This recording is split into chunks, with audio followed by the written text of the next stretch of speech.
Somebody just said congratulations. That's because about 2 minutes ago, the vote was closed confirming Rob Cekada as mayor.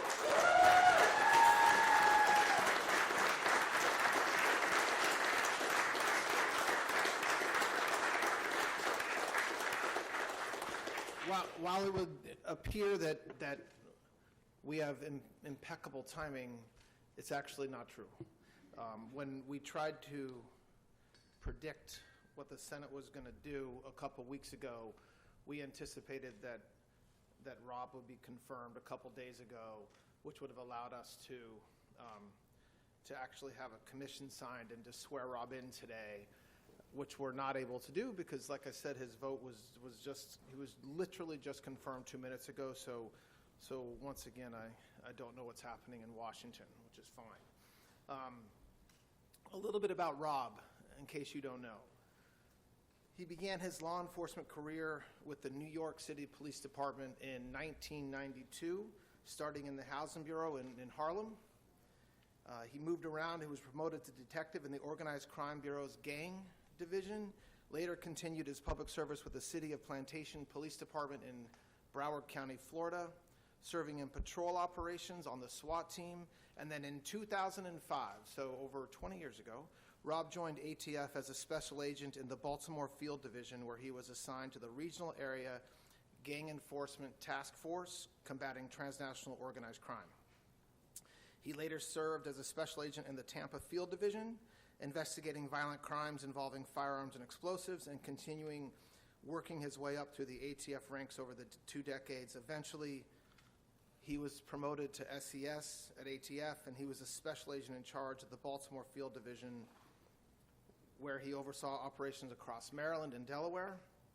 Subsequently, he was a special agent in charge in Miami, where he oversaw 21 offices throughout southern Florida, Puerto Rico, and the U.S. Virgin Islands.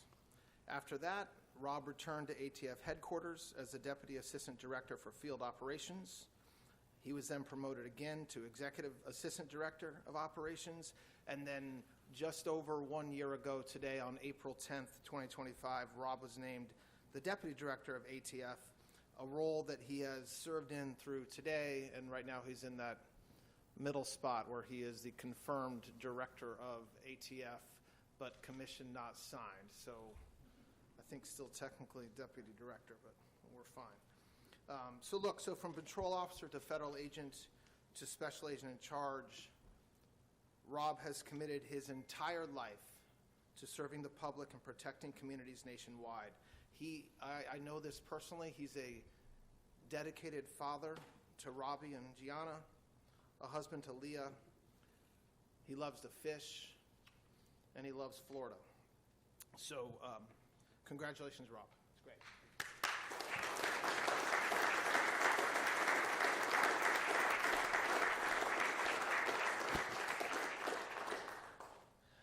I also want to take a moment to thank Secretary Dan Driscoll, who has been serving for over a year as the acting director of the ATF. And he's also the Secretary of the Army, as most of you all know. And that job is a full-time job, but I can tell you from my role as the Deputy Attorney General, and I know I speak for Rob as well, that Dan was a committed supporter and leader at the ATF. He has done everything within his power to do his job over the past year at the ATF and supported its mission, supported the 1811s that work, keeping us safe every day. And so a really big thanks to Secretary Driscoll for everything that he did over the past year. And we're now happily able to tell him that within the next couple days, he'll be able to go back to just being the Secretary of the Army. It is fitting, in my mind, that the first action Rob is going to take today in his new role is to sign the most comprehensive regulatory reform package in the history of ATF. I want to thank President Donald Trump for putting us on this path on January 20th of last year. His leadership made this moment possible. His executive order directing a full review of ATF regulations set the tone clear, direct, and focused on the Constitution, and I want to thank him for his leadership. It's been over a year, but we're ready to get it rolling. I also want to thank ATF General Counsel Rob Leiter, who's here with us today as well. He has poured his heart and soul into this rewrite, but also his brains. I mean, he's a brilliant attorney. He knows the Second Amendment better than probably most people in this country, and he has worked tirelessly for over a year getting to us to where we are today. And so thank you, Rob, very much for your commitment to the rule of law and commitment to what we're doing today. So what are we doing? We're repealing rules that went beyond what the law allows.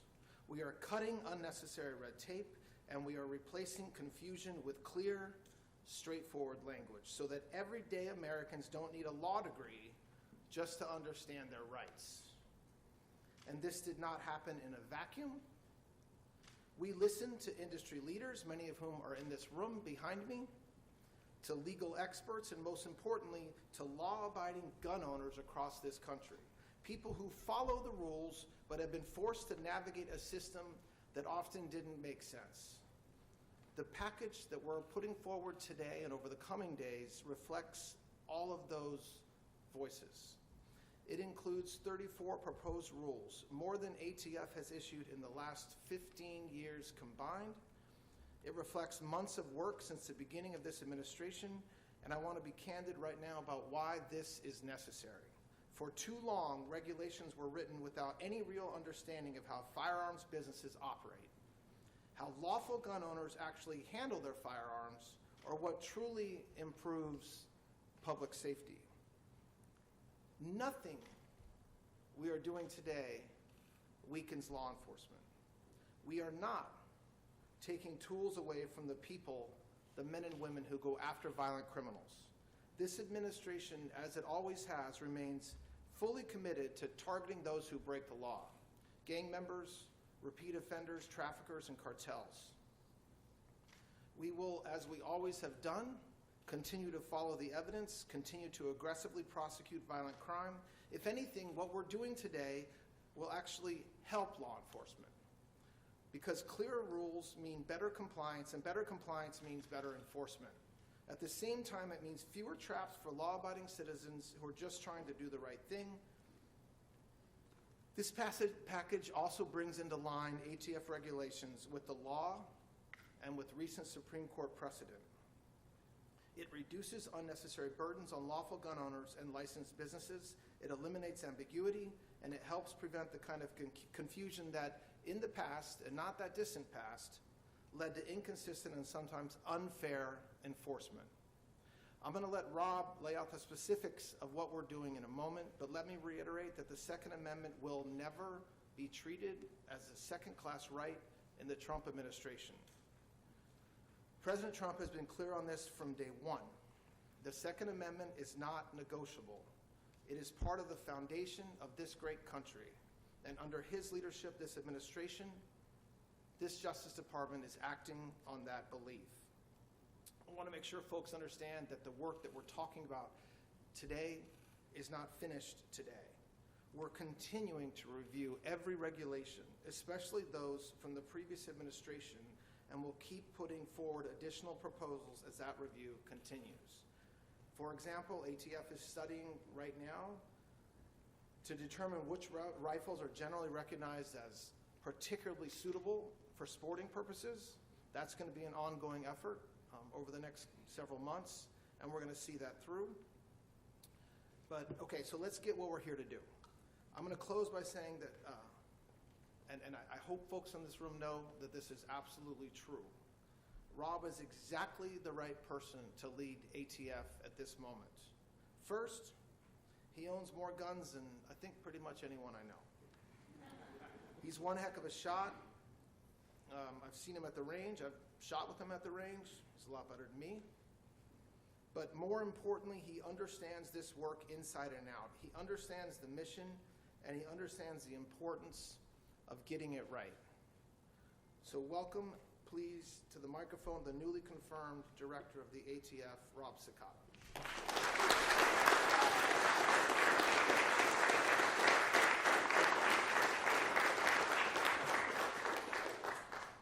Good afternoon. Thank you again to President Trump, the Acting Attorney General, and DOJ for their leadership and partnership. Today's a great day for ATF, DOJ, and a great day for lawful gun owners and federal firearms licensees, and a great day for all of America. While I'm proud to be one to represent ATF today, this moment is not about me or any one individual.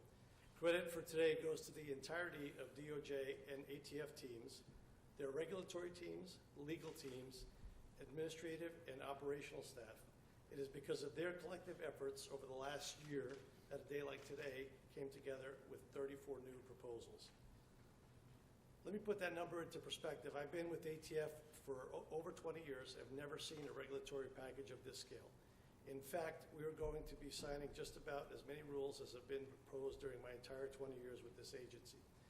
It was an immense amount of work, and I believe it's moving the agency in the right direction. Again, my sincere thanks go to ATF and our DOJ teams for putting this package together. How did we get here? At the outset of this administration, we committed to a new era of reform grounded in transparency, accountability, and partnership. What you see today is that promise being kept.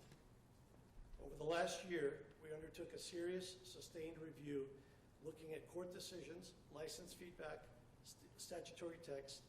We reviewed our forms and our requirements. We spoke with stakeholders, we worked closely with the DOJ leadership team, and we identified those regulations that needed reform. In my time with ATF, I've seen how regulation creep can come in like a fog, creating vague and shifting tests and subjective interpretations that lead to inconsistent enforcement practices and ultimately an erosion of public trust. Today we are clearing the fog, restoring clarity, consistency, and predictability for all Americans.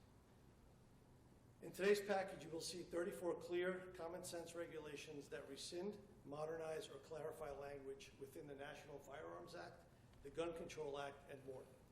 We are proposing to remove unnecessary hurdles that were standing in the way of law-abiding citizens and businesses. We are proposing to restore clarity and predictability in our standards. We are beginning responsive to court orders that our constituents needed for clear, decisive instruction so action could be taken to rescind what didn't work. As a personal remark, I'd be remiss if I didn't add here that we did and always will take public safety into account when creating proposals. I've been a law enforcement officer for over 34 years, and I believe me when I tell you that I take public safety seriously, and I would never let the public be at risk based on the regulations that we're proposing today. ATF remains the greatest friend to state and local law enforcement officers, and we believe that these rules will not negatively impact public safety. With that, here are some key highlights. The stabilizing brace rule, which came into effect in 2023, that rule we are proposing to rescind. There are courts in multiple jurisdictions which we found violated the APA. They were enjoined or vacated across the country. We believe that the common sense approach to align regulatory text with those judicial determinations rather than keeping them on the books as regulations would have already been thrown out. Engage in the business, which came into effect in 2024. We are also formally proposing to rescind the engage in the business rule. We believe that the responsible regulatory governance requires adjusting the course when evidence shows a rule has not worked as intended. The ATF has found the changes to the definition of who was engaged in business have not produced the outcomes needed to justify keeping the rule. As you'll see, today's proposed rule retains definition of the engaged in the business as specifically revised and codified by Congress. No more, no less. We are also formally proposing modernizing our forms.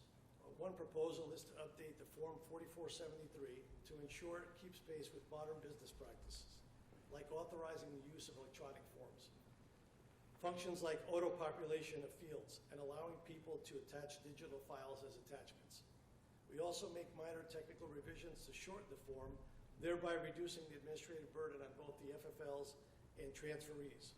Another proposal related to the forms is to allow FFLs to generate and store its records including its A&D books, records, and all 48473s using an electronic record-keeping system. This codifies a practice that the industry has used through a variance for years and has been demonstrated to work very well. We also believe it supports law enforcement by allowing FFLs to more easily respond to legitimate law enforcement trace requests when asked. In our next steps, there are many more proposals in the package that will follow this rule package. Some of them are simple language clarifications, others are much more comprehensive. I believe we will talk about them in broad strokes when we sign, but considering how many there are, we simply don't have time to go through them in detail now. Our plan is to hold over the next few weeks some stakeholder briefings, which we will meet with you in smaller, more focused groups and dive deep into the regulations that will affect each of you the most. I will do my best to be at each of these meetings, but today, more importantly, here with me today is Chief Counsel Robert Leiter, who's probably going to be the most helpful to you in those briefings. He's a legal scholar on the Second Amendment, a professor, and has been instrumental during his time as Chief Counsel at getting us to this point. I can assure you that he can handle all of your technical questions. I really appreciate you all being here. I thank you. Thank Robert, I thank you for ensuring our stakeholder groups get the information that they need. For now, moving forward, the proposed and final rules in this regulatory package are going to be sent over to the Federal Register, where they will be published in short order. In the interim, we do have summaries of the proposals on our website, and as soon as they are published in the Federal Register, we will have links to where you can submit your public comments. Finally, as Acting Attorney General Blanche shared, our work is not done. While we are proud of our work that has been done in getting us to this point, this isn't over. The next step will be an open comment period where we invite input on our proposed changes from our industry stakeholders, law enforcement agencies, advocacy groups, and the general public. After today's event, please visit our website, atf.gov, to find out more about the proposals we are signing and sending over to the Federal Register to be published. There you will find information on how to submit comments via regulations.gov. And as Acting Attorney General Blanche shared today is just the first package of proposals to be released.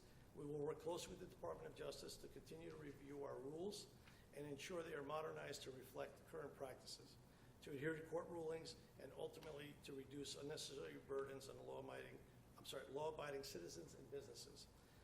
With that, let's get started with signing.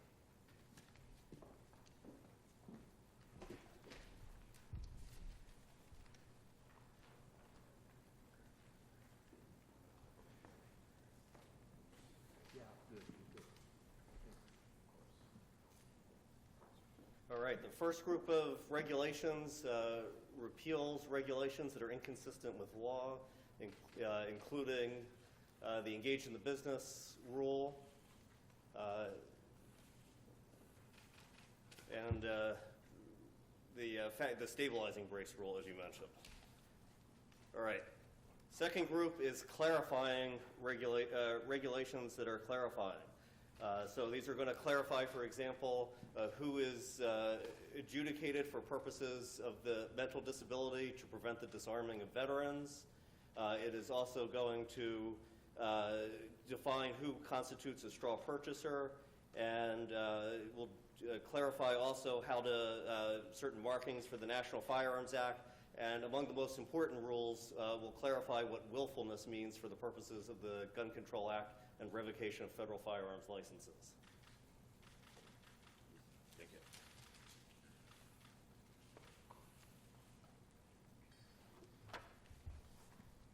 All right. This group of regulations will modernize the current regulations. So it includes a new 4473, which is the firearms transaction form, which will be simpler and less apt of making the kinds of paperwork errors that resulted in the zero tolerance policies of the prior administration. It also authorizes electronic record keeping, and it revises the firearm record retention period from forever to a defined term of years that will be determined through notice and comment, including for the out-of-business records that are currently held by ATF forever. That will be reduced to a specified time period as well.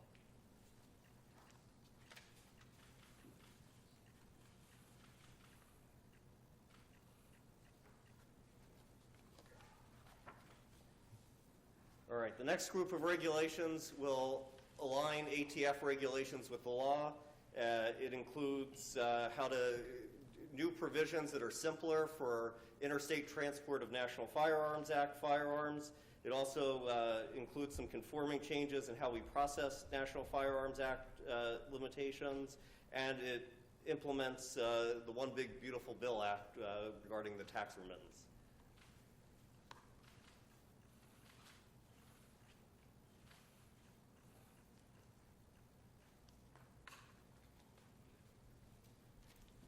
All right, and the final group of regulations reduces burdens on law-abiding gun owners. This includes, for example, clarifying how gun owners may transport their firearms interstate, particularly when they're going between modes of transportation, such as vehicles to airplanes. It also has a host of other simplifications for the processing of forms under the National Firearms Act, and also recognizes the ability, for example, of spouses to jointly register firearms that they may be in joint possession of.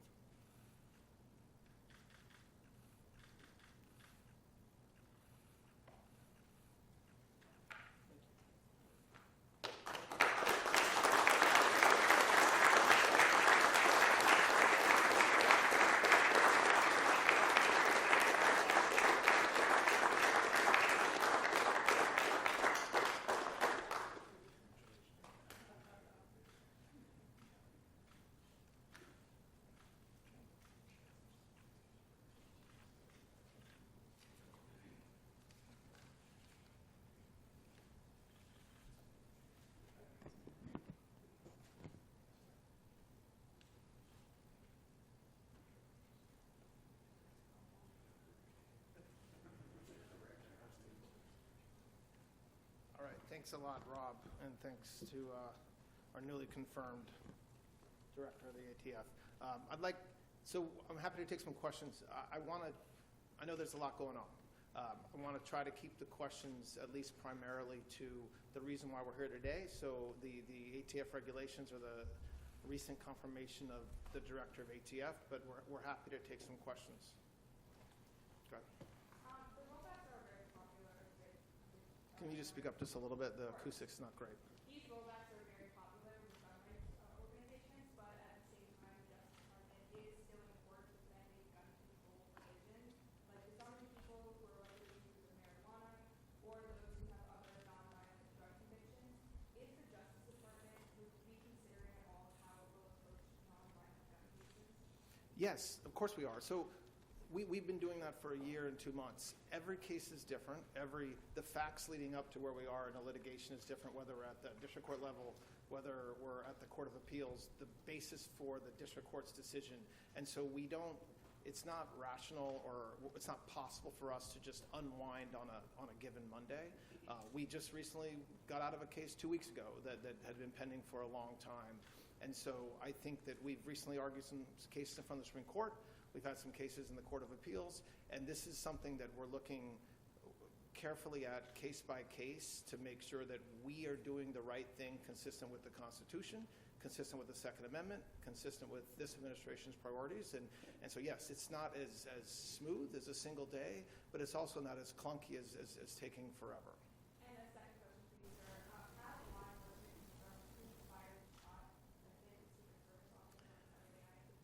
So I understand that there's shocker leaks around that, but I'm not going to get ahead of the work of the law enforcement. It would not surprise me if it turns out that that our Secret Service agent was shot by the individual who's currently been charged with that crime.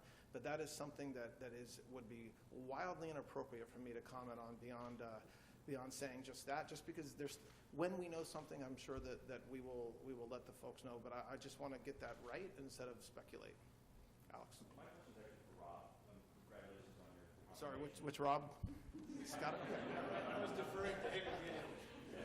Congratulations on your Thank you, sir. confirmation. I guess my question, a lot of Second Amendment advocates have been pushing for a lot of these regulations.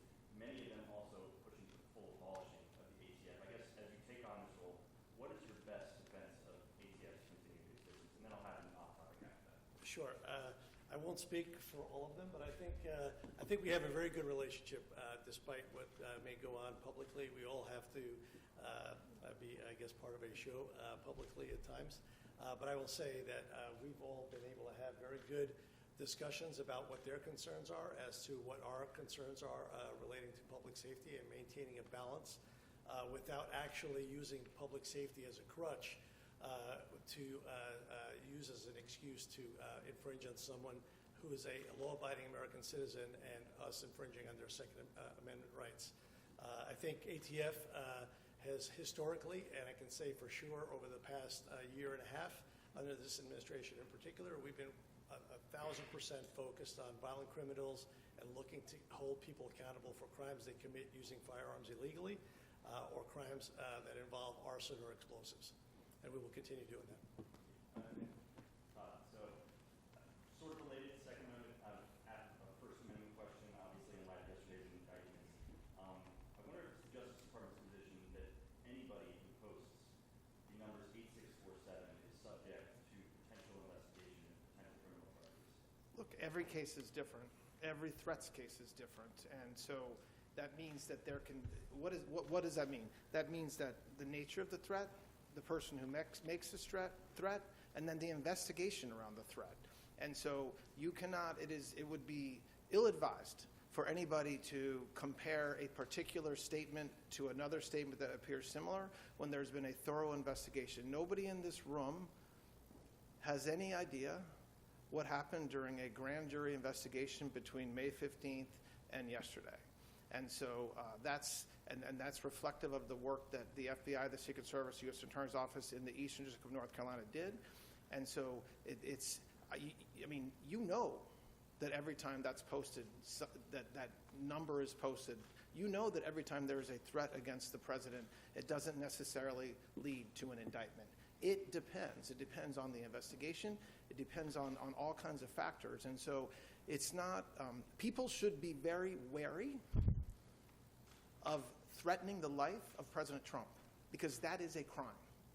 Full stop. Okay? Now, whether it's a crime that we will ultimately charge, depending on, you mentioned the First Amendment, sure, or other investigative steps or things that we learn or things that we uncover from talking to witnesses, reviewing evidence. So I on the one hand, the fact that people are questioning why we would be, there should be no doubt you cannot threaten the life of the President of the United States. Can't do it, okay? And so beyond that, I'm not going to comment. We've had an indictment returned by a grand jury in North Carolina. I think my understanding is Mr. Comey appeared in court in Virginia today. I'm not sure the schedule will be on that. I haven't caught up to folks about that. But he will be given every single right, every single opportunity to defend his case in court. And the U.S. Attorney's Office should be given every single right to do exactly what they have a right to do as well. Other questions? Yep, ma'am. Can you just explain the timing of today's announcement? I know some Republicans have supported some of these, Republicans in the Senate have supported some of these regulations that you are now abolishing. Was there any fear that these regulations could hurt Mr. Cekada's chances of getting confirmed? And maybe can you talk about what types of discussions you had about these regulations with members of the Senate, Democrats and Republicans? The timing, I said this in the beginning, I wasn't making it up. It's largely coincidental. I mean, we scheduled this a couple weeks ago. Once we were ready to roll out the regulations, I had hoped that the math would line up so that there could be a signed commission today.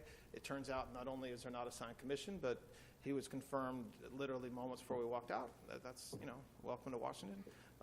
But as far as, yes, of course we talk to members of Congress on both sides of the aisle, people who are for these regulations, people who are against these regulations. That's our job. And what we are trying to do, and what I think what Rob Leiter did, what the ATF did, working with the Department of Justice, is to bring these regulations into a place where they need to be, whether it's compliance with the Supreme Court, compliance with the law, catching up to modernization. I mean, you had situations where that were just, you heard us talk about it in big terms, like we're just allowing for the filing of electronic forms. Shouldn't shock anybody in this room, okay? So there's things like that. And then there's ones that are maybe considered more controversial. Okay, I mean, President Trump, this administration, this newly confirmed director of the ATF views the Second Amendment as nothing other than one of the most important amendments in our Constitution. It's not a second-class amendment, and so the regulations that we're adjusting today reflect that the policies of President Trump, but they happen to be the policies of the Department of Justice and the ATF as well. Obviously, the Biden administration tried a number of rules, including today that you're walking back. They ran into a lot of trouble in court by going far into some of these charges. Additionally, so did President Trump in his first term alongside him on the Supreme Court. But constitutional, how confident are you that these 34 rules are going to hold up to the suit? You mean whether I have optimism that they're going to survive scrutiny in the courts? That's the question? I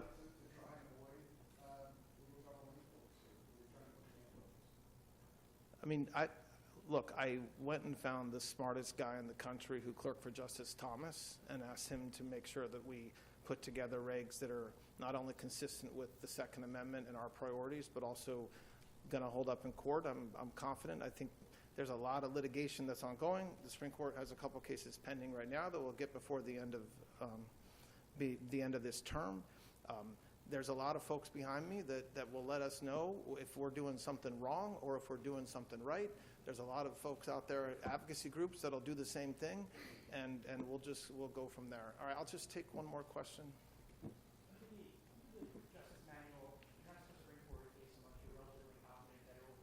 Thank you for telling me about the Justice Manual. I appreciate that. Yeah, no problem. Go ahead. How confident are you that the case will result ultimately in conviction in federal? If there's a prosecutor in this country that speaks about what a jury will do, they are not living up to their oath. I know that a grand jury returned a 2-count indictment. I know that this case was investigated for the past year. I do not know what a jury of his peers will do at a trial that will come at some point in the future. All right, thanks a lot, guys.